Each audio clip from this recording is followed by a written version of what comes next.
The Case of the Missing Dog Named Polo by Abram. One rainy day, I came home from a boring day at school. When I arrived home, I went to look for my dog Polo. I love my dog Polo because he greets me after school.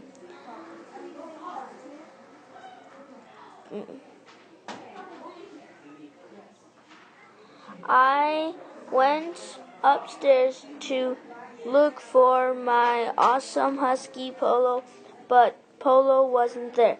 So I decided to look in the creepy basement.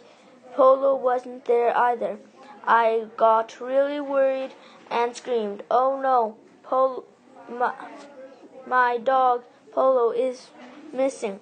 So I quickly ran downstairs and thought, where else could I look? Could Polo be hiding in the living room? So I went off to look, but Polo wasn't there. I looked on the floor and saw a clue. There was black fur. Now this was becoming a real mystery. Polo must be around here somewhere.